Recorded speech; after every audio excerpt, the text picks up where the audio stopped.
Did you make the coffee yet? Suzanne Guy, how are we doing today?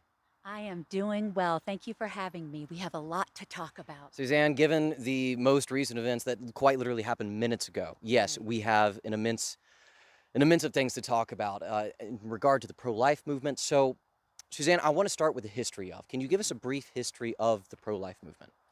I would say, in a nutshell, that the pro life movement really took off when the landmark decision in 1973 of Roe versus Wade made abortion the law of the land up until 9 months of birth.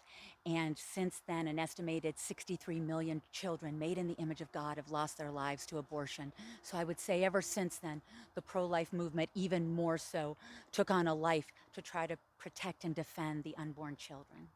Wow, and Suzanne, you talk about the issue of Roe v. Wade coming into practice, right? The history of leading up to where we're at. Let's bring a little bit of positivity into it because there is a reason to celebrate, Yes. and that of course was some days ago, some weeks ago, with Roe v. Wade getting overturned. Can we talk about how you and your daughter actually played a pivotal role in that? Well, praise God for June 24th when Roe v. Wade was overturned, and we are celebrating and thanking God. But so many of us continue to do the work, so many people before us and so many with us. Something my daughter and I specifically focus on is 40 Days for Life. We lead a prayer and fasting and outreach outside of the Marietta Planned Parenthood where we offer the clients, the Planned Parenthood clients, hope and tangible help, resources, childcare, rent, cars, whatever it might be, because so many women don't really want to have an abortion. And once they find out that there is help, they feel empowered to choose life and they see the humanity of their precious unborn child. Suzanne, I was with you and your daughter just the other day, kind of where you guys do a lot of your practice at the Planned Parenthood station Right. in Marietta. And gosh, you talk about an amazing evangelical moment, a way to minister.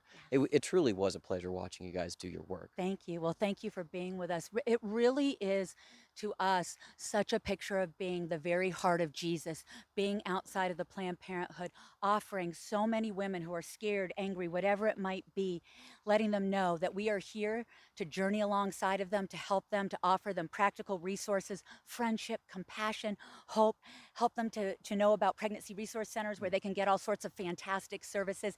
Pro-life is such a positive, exciting movement to be a part of. It truly is. And, speaking of being a movement to be a part of, let's talk about how the movement is going to go forward, Suzanne, especially given the most recent event that quite literally, as I said before, minutes ago, that we learned about. Can we talk a little bit about the future of the pro-life movement? Absolutely. Of course, we are thrilled about the overturning of Roe versus Wade, and countless lives will be saved and defended, and women will be spared the regret of abortion, as will men. But we know that we still have so much work to do. We will continue to try to help these families at their greatest point of need, whether it's financial, relational, whatever that might be. We have always been doing that work, but we know we need to do even more and show these precious families that churches, pregnancy resource centers, those of us with 40 Days for Life are there to offer tangible help.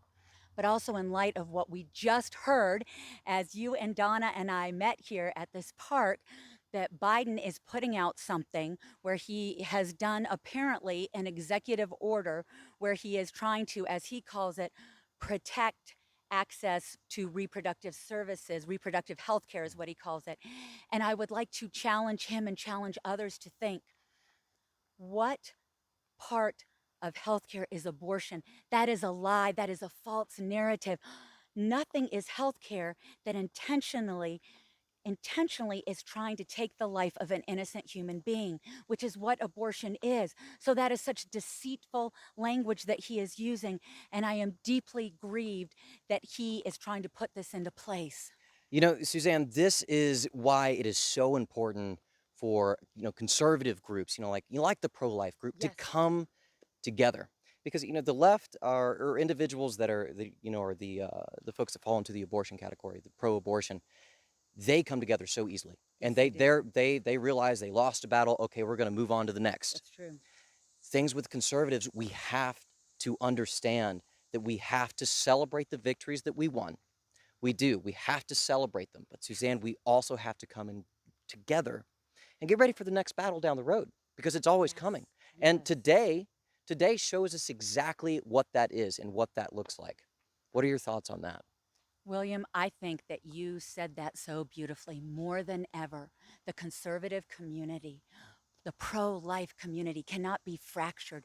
We must come together, no matter what any differences that we might have within the camp or different lanes that we're each running in, that we still need to come together more than ever as a united, loving, standing for truth, defending our most vulnerable community front. And that is essential. That is essential with what we are up against. You said it so well, William. The other side mobilizes so beautifully. They get over their differences and come together. But we see so often some fracturing within the conservative movement and within the pro life movement. And more than ever, we need to put our disagreements aside and come together to fight this fight. Stand for truth wrapped in love, but that means standing boldly for truth for our most vulnerable community, the unborn children, the children in the womb. I absolutely agree, Suzanne. And I just want to thank you so much for taking the time to talk with us today. Thank I know the news is you. going to be going after you all day today, especially given recent events. So, taking the time to come out, walking and talking, to inform others about what the pro-life movement is, where it started, and how we are going to go in the future. It's a blessing. Well, the privilege is all mine, and thank you for what you and Donna do. It's beautiful. Thank you for spotlighting that which is so important and something that we truly can all come together on, that we need to defend the children in the womb, and we need to also protect women and men from the sorrow and regret of abortion. So thank you. Absolutely, Suzanne. Let's go continue our walk and All talk about right, stuff. let's do it.